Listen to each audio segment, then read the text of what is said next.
Hello friends, how are you today? I hope you're doing well. Today I wanted to come to you to talk about, my shirt looks really crazy, but I have to hold this camera and so I can't move it. Anyway, hello friends, how are you today? I hope you're doing well. Today I wanted to come to you to talk about working out. Something about working out, particularly, specifically, the grip. Like the grip that you have when you are holding. I need both of my hands. This is the problem.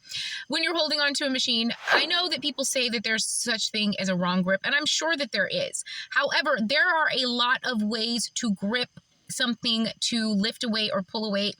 And one that a lot of people miss is the more primate grip, where you do make your thumb less opposable and you do not engage the thumb when you are pulling up and down. That is very, very effective.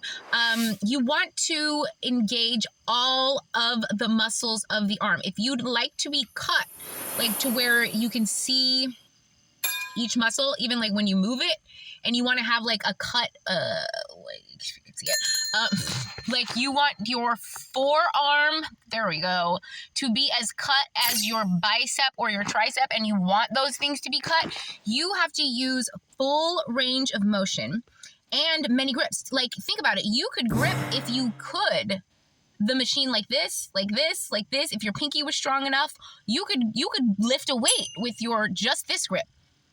If you had strong enough fingers, you could do each one of them. You could just do these. You could just do these.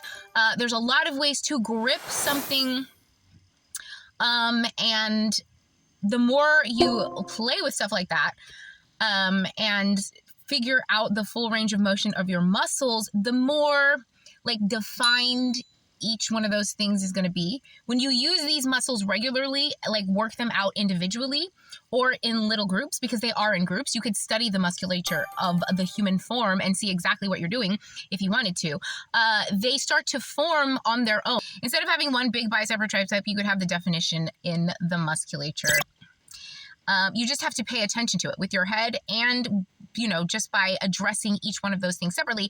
And if you think about it, there are a lot of like martial arts which will explain that to you, yoga, things like that, explain exactly how important every little digit of your finger, every tiny little muscle in your hand, in your feet, in your legs, they all matter, and they do work independently on their own while they're working with the other muscles. Think about that. That's some food for thought. Okay.